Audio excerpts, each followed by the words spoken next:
Ahora, sí que parecen que están muy alineados en modificar nuestros valores como sociedad de unos años hacia esta parte, ¿no? En múltiples campos, pero sí que parece que van, pues eso, de una manera, no sé, por ejemplo, este tema identitario y demás, ¿no? De género, feminismo, cómo hacer que la propia sociedad se enfrente a sí misma por cuestiones que a priori no deberían ser problemáticas, o sea, que son conflictos generados de la nada, ¿no? Pero que parece que pretenden conseguir algún objetivo que subyace, que se nos escapa, pero sí que parece que tienen claro atacar lo que es la estructura cultural, ¿no?, de la propia sociedad. Sí, vamos a ver, del tema cultural, esto tiene un origen bastante lejano, si queréis, ¿no? Vamos a ver, o dos orígenes, uno en los años 70 y otro en los años 90, ¿no? Y tiene una cierta coincidencia con lo que hemos comentado antes, pues cambio socioeconómico del modelo en los años 70, el cambio geopolítico en los años 90. En los años 70 empiezan a surgir, bueno, ya a fines de los 60, pero sobre todo en los 70, en Estados Unidos, una serie de teorías defendiendo la reducción de la población. Pero no son teorías marginales, sino que se aprueban por documentos del gobierno de Estados Unidos y del Congreso, ¿no? Los primeros documentos, vamos del informe Rockefeller, del informe Kissinger, el informe McNamara. En los primeros documentos se habla de que hay que reducir la población por razones geopolíticas. Y si estamos en la Guerra Fría todavía, dicen, los países que no controlamos crecen mucho. Entonces, ¿qué hacemos? Es un objetivo fundamental, es que esos países no crezcan tanto. Los países emergentes, los países en desarrollo, entonces.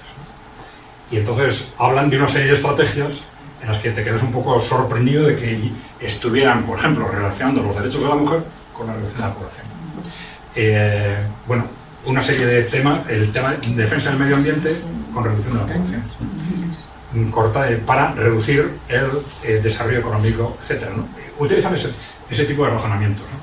Es sorprendente que en uno de los informes hablan siempre de los países en desarrollo, que hacemos para reducir el desarrollo de estos países, para reducir el crecimiento de la población. Y es sorprendente que al final casi en un párrafo dicen, bueno, pero para que todos estos países nos sigan estas corrientes, lo vamos a trabajar con ONGs, agencias de la ONU, etc., pero para que estos países pasen por ahí, hay que hacerlo también los países avanzados. Te quedas un poco perplejo, ¿no? Dicen, qué argumento más raro, ¿no? No, estás hablando de geopolítica, pero para qué es un poco difícil de interpretar, pero lo que sí es cierto es que, de hecho, a partir de ese momento se ponen en marcha una serie de recursos que van en distinta dirección, pero que parece que están desarrollando agendas que están muy destinadas a controlar el crecimiento de la población. También en los años 70 se crea el Club de Roma.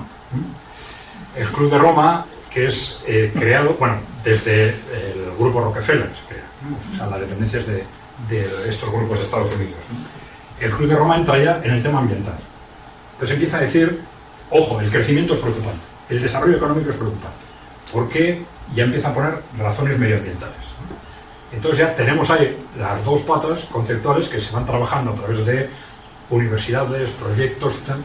Y esto cuando estalla, sobre todo en los años 90. En los años 90 se produce termina la Guerra Fría, de la Unión Soviética, se produce ese control ideológico total, y entonces se utiliza ese control ideológico total para impulsar una nueva cultura que filosóficamente se ha llamado posmoderna, ¿no? El posmodernismo, que es, no le quiero echar la culpa al posmodernismo, vamos a decir que el sistema utilizó el posmodernismo. El posmodernismo cuestiona las culturas anteriores, bueno, cuestiona también la razón, cuestiona los argumentos racionales, cuestiona el concepto de verdad, hay que relativizarlo todo.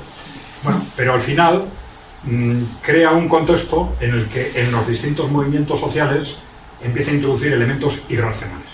Y esto lleva a una transformación de los movimientos sociales en direcciones bastante claras, ¿no?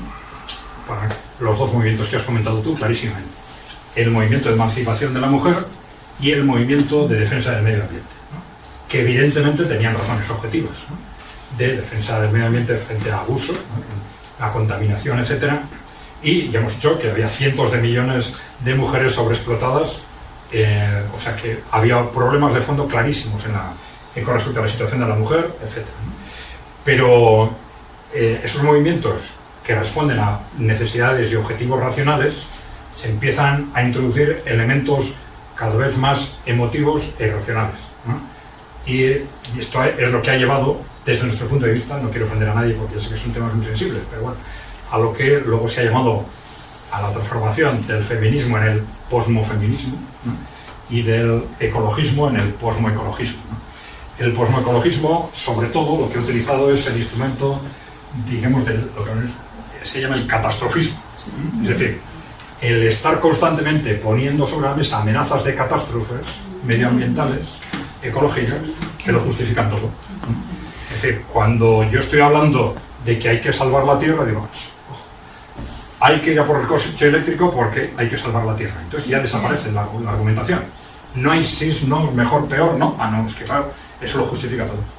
Y entonces el catastrofismo es lo que permite crear un ambiente de irracionalidad alrededor del debate sobre el medio ambiente que lleva a propuestas absolutamente absurdas, ¿no?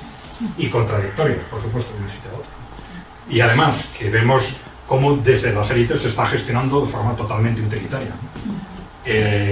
El cambio climático lo saco del cajón cuando me interesa, hay que hacer esto por el cambio climático, que no me interesa, oye, que ahora vamos a comprar carbón, mete el cajón. Ahora que vamos a cerrar las centrales nucleares, pues esto.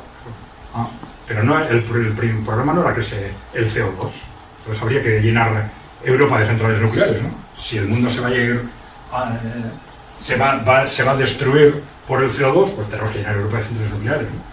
Bueno, pero a mí no me interesa, pero eso es una constante, ¿no? Es una instrumentalización constante por parte de las élites de los objetos, de los temas medioambientales, gestionados de forma absolutamente irracional, porque han distorsionado nuestra capacidad de razonar alrededor de ellos con el catastrofismo climático. Entonces, una catástrofe tras otra, tras otra, tras otra.